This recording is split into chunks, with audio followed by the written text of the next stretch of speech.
제가 안식년으로 미국에서 생활하고 있을 때 겪었던 일 가운데 가장 가슴 아프고 슬펐던 일이 하나 있습니다. 저하고 제 아내는 지금까지 어떤 공식적인 자리에서도 그런 말을 한 번도 한 적이 없습니다. 우리나라가 아니라 미국에서 겪었기 때문입니다. 여러분, 목사가 미국에 가서 사기를 당했습니다. 말하기도 부끄러워서 한동안 벙어리 냉가슴 앓듯 아무에게도 말하지 않고 가슴에만 담아두고 있던 아픈 사연이었습니다. 그 이후로 제 아내에게 저는 바보 같은 어리석은 목사가 되었습니다. 그러면 왜 우리 부부가 가슴에만 안고 속 시원하게 말하지 못했을까요? 미국에 도착한 지 얼마 되지 않아서 우리에게 사기를 친 사람이 바로 목사였기 때문입니다. 얼마나 사기를 당했냐고요? 당시 돈으로 10,000불, 지금으로 환산하면 그 당시에 850만 원쯤이었습니다. 25년이 지난 지금 그 목사 어디에서 잘 먹고 잘 살고 있는지 궁금합니다. 그 이후로 우리 부부는 다 잊었습니다. 왜요? 육적인 제방은 빨리 무너뜨려야만 우리가 평안을 찾을 수 있기 때문입니다. 그런데 제가 미국에서 이런 어려운 일을 내 식구가 있는 가운데서도 당하고도 억울해하지 않고 입을 다문 이유가 또 하나 있습니다. 바로 그 현장에서 저보다 더 크게 사기당한 사람이 있었기 때문입니다. 사기당한 슬픔 가운데 있는데 저보다 더 크게 사기당한 사람이 있으니 여러분, 목사인데도 저에게 위로가 됩니다. 그런 걸 동병상련이라고 했던가요? 그 억울함의 제방이 다 무너져 내리는데요. 그러면 여러분, 저를 위로했던 사연이 무엇인가? 당시 인터넷에 올렸던 사연을 소개하겠습니다. 저는 LA에 사는 전도사 부인입니다. 저는 미국에 온 지 5개월쯤 되었습니다. 제 남편은 생후 7개월 때 소아마비를 앓은 지체 장애자입니다. 저는 30대 초반에 예수를 영접하고 교회 나갔습니다. 저는 그곳에서 지금의 남편을 만났습니다. 저희 남편 또한 늦게 주님을 영접하고 지난 2월 신학대학원 졸업하고 미국에서 죽어가는 영혼을 살리라는 소명을 받고 미국행을 결정하고 길을 찾던 중 학교 게시판을 통하여 미국에 거주하는 목사님과 연결되어 주님이 길을 열어주신 것으로 믿고 모든 것을 정리하고 미국으로 왔습니다. 그러나 현실은 그렇지 못했습니다. 저희를 2개월간 돌보아주던 목사님은 결국 사기꾼이었습니다. 저희 남편은 몸이 불편하여 미국에서 가장 필요한 것은 자동차였습니다. 우리는 한국에서 믿지 아니하는 저의 시어머니를 연대 보증인으로 하여 2만 불을 대출받고 왔는데 그 돈 가운데는 자동차 구입비도 들어있었습니다. 그런데 그 목사님이 그 돈을 전부 가져가고 한 달 후에 갚겠다고 약속하고 차용 증서까지 써주었는데 그 후 연락이 끊기고 말았습니다. 그 목사님은 저희들에게 이런 말을 했습니다. 자기는 장애자와 집 없는 자를 돌보라는 소명을 하나님께 받았다고요.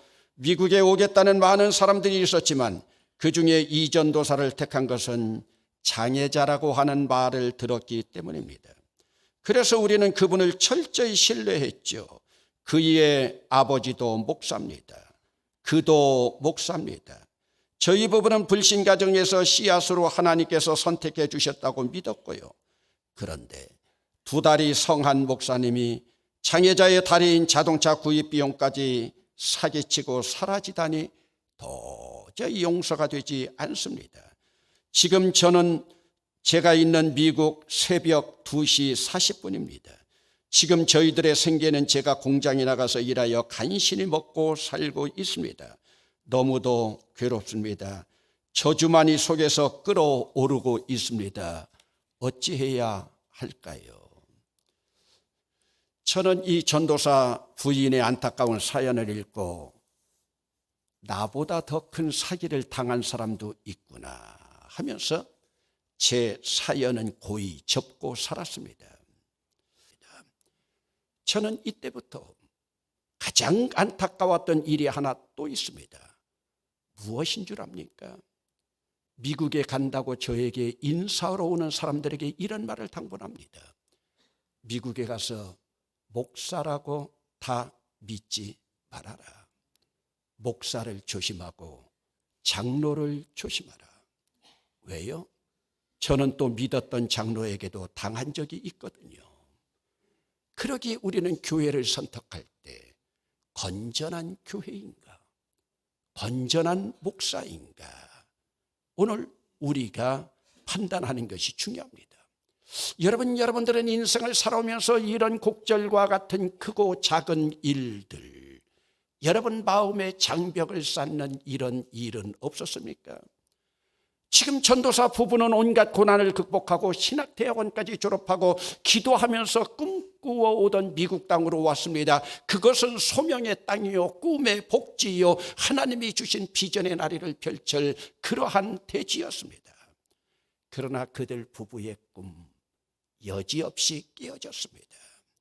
그들은 믿었던 동지로부터 자기의 발등까지 도끼로 내리치는 끔찍한 일을 당했습니다. 그들 부부는 하나님의 천사로 믿고 따랐던 그 사람으로부터 당했을 뿐만 아니라 하나님의 천사가 악마의 사자로 변하는 모습을 보고 배신의 늪에 빠져서 헤매고 있습니다.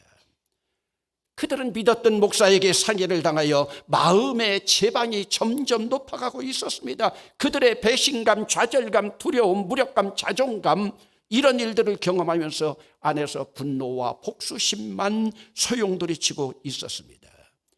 그들이 이 소용돌이 속에서 마음의 상처를 입고 심각한 고통 가운데 빠져들어가고 있었습니다. 마치 우리나라라면 차라리 나을 것인데 외국 나가서 망망대해에 풍랑 만난 조갑배와 같은 신세로 있을 때 주의 종으로서 그동안 갖추고 있었던 소명을 포함한 모든 영적인 모습은 사라져버리고 배신감과 분노와 원한과 무력감에 육적인 생각이 영적인 생각을 해야 할 주의 종들을 다 지배하고 있었습니다.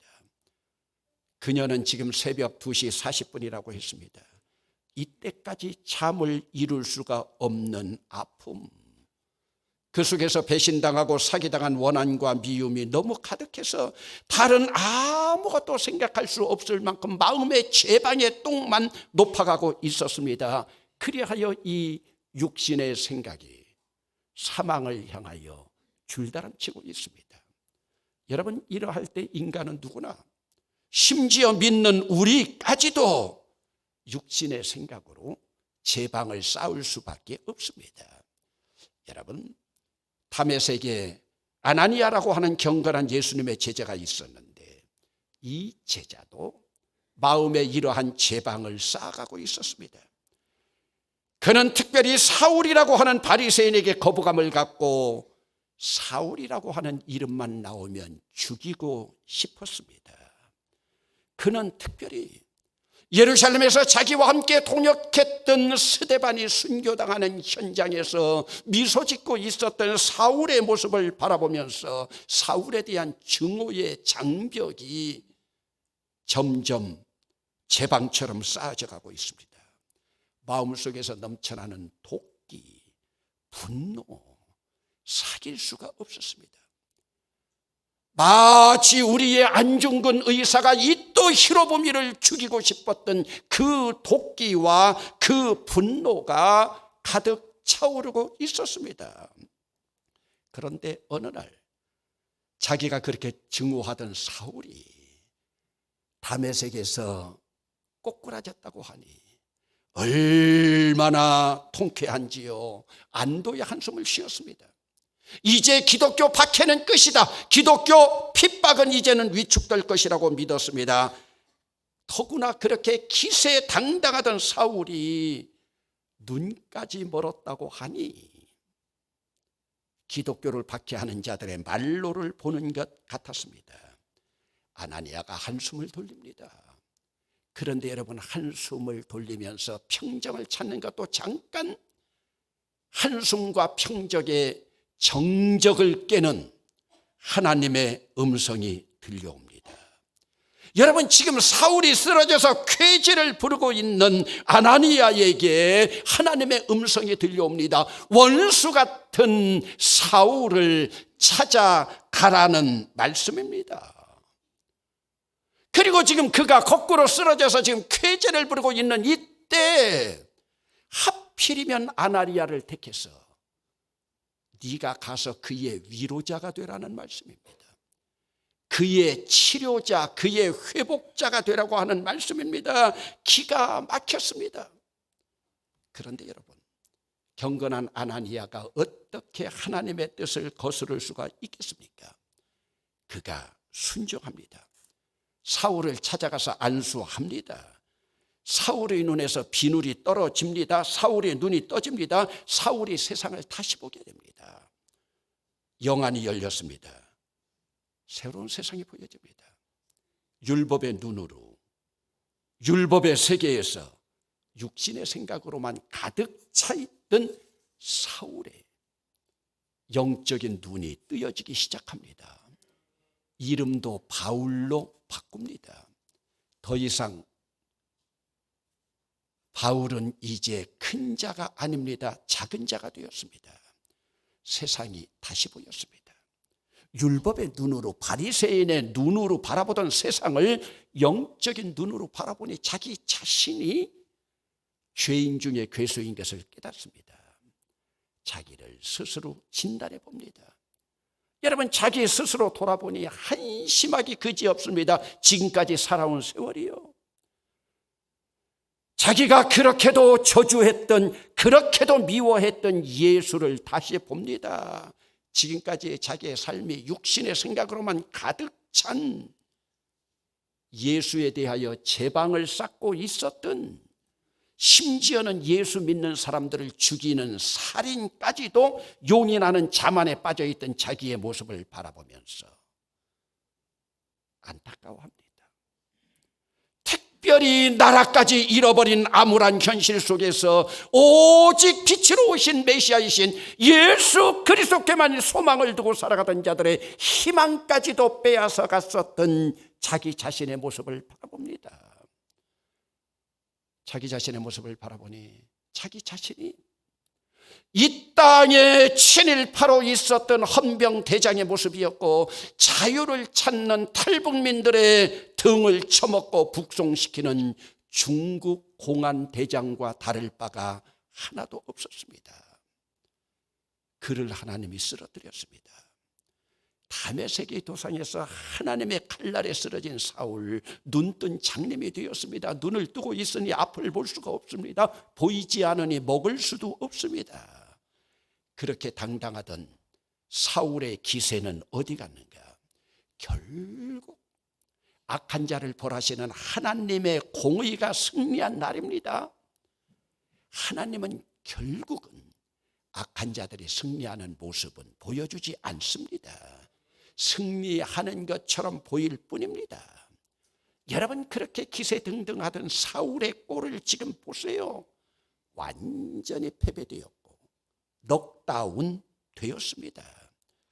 여러분, 이제 앞을 바라보지 못하니 다른 사람의 인도함을 받지 않고는 그는 앞을 나갈 수가 없습니다. 끌려다녀야 할 판입니다. 여러분, 이때 사울이 무슨 생각을 하고 있었을까요? 마치 물에 빠진 생쥐꼴이었습니다.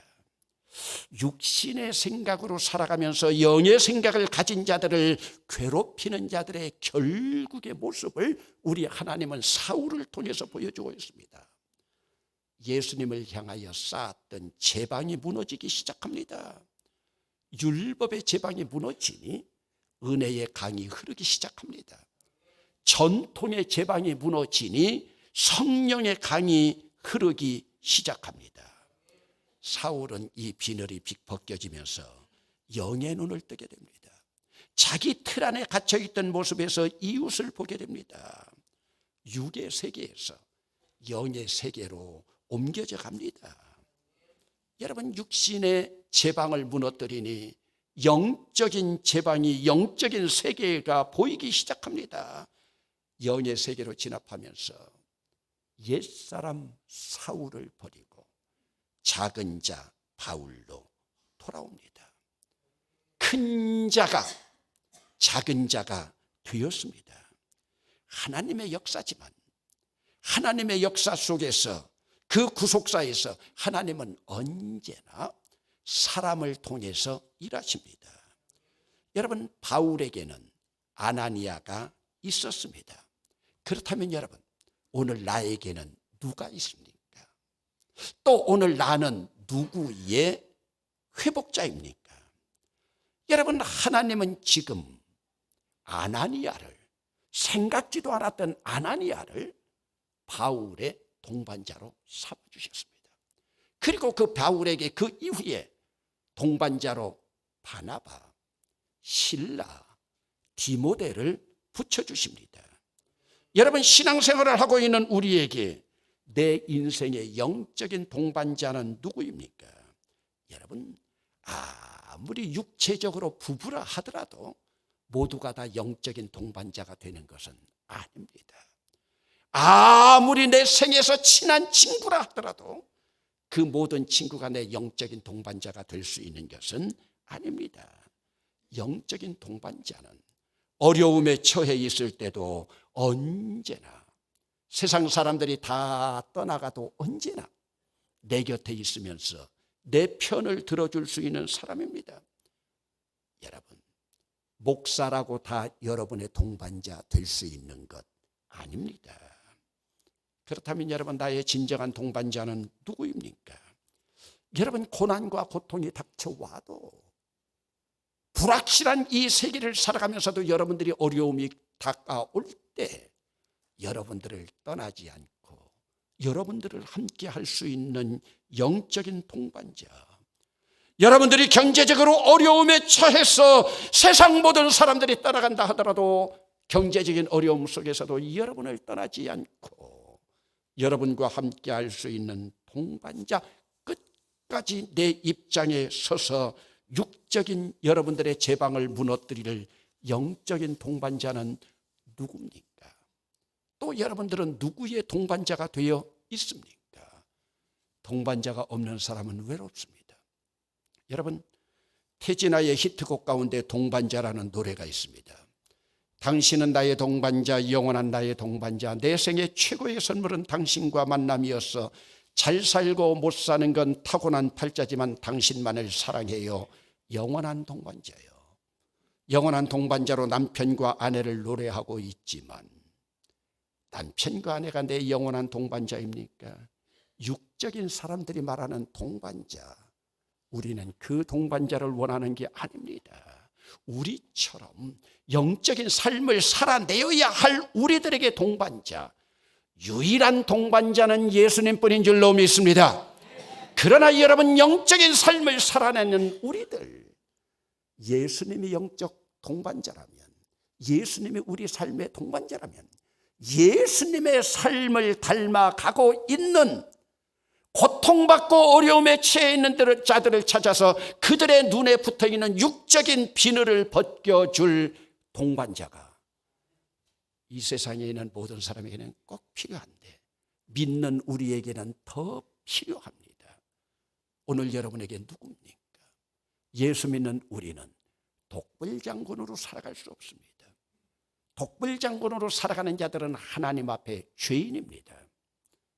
여러분, 물론 앞에서 언급한 전도사의 부인처럼 영적인 삶을 위해서 미국에 왔음에도 불구하고 육적인 분노에 쌓여서 마음의 제방을 쌓고 살아가는 사람들이 있습니다.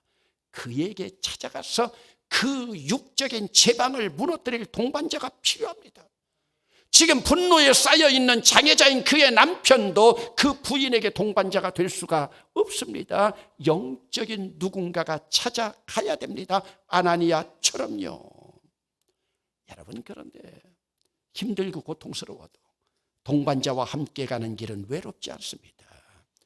영적인 동반자와 함께라면 실타래처럼 얽혀있는 어떤 문제도 해결할 수가 있습니다. 여러분, 그러기에 예수 믿는 우리는 누구의 동반자가 되어야 되고, 또 나는 누군가의 동반자로 함께 나아갈 뿐만 아니라 나에게도 동반자가 필요합니다.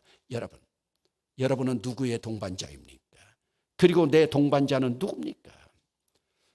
오늘 우리는 영적인 동반자와 함께 육적인 장벽을, 육적인 제방을 허물어 가야 됩니다.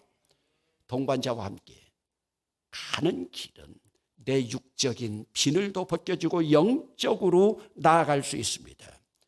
여러분, 금년 우리 대봉교회 교우 여러분, 우리가 함께 서로의 동반자로 살아갈 수 있기를 주의 이름으로 축원합니다. 한번 따라 합시다. 이웃의 동반자로 살아가야 됩니다. 그러나 여러분, 동반자로 살아가는 것은요, 사람에게만 필요한 것이 아닙니다. 하늘 먹고 살아온 우리의 민족, 눈물 먹고 살아온 이 땅의 역사, 여러분, 역사와 민족도 동반자가 없으면 외롭습니다. 역사도 동반자가 필요하고 민족도 동반자가 필요합니다. 여러분, 한번 따라 합시다. 역사의 동반자로, 민족의 동반자로. 여러분, 금년은 특별히 3.1 만세운동 100주년이 되는 해입니다. 금년은 임시정부 수립 100주년이 되는 해입니다.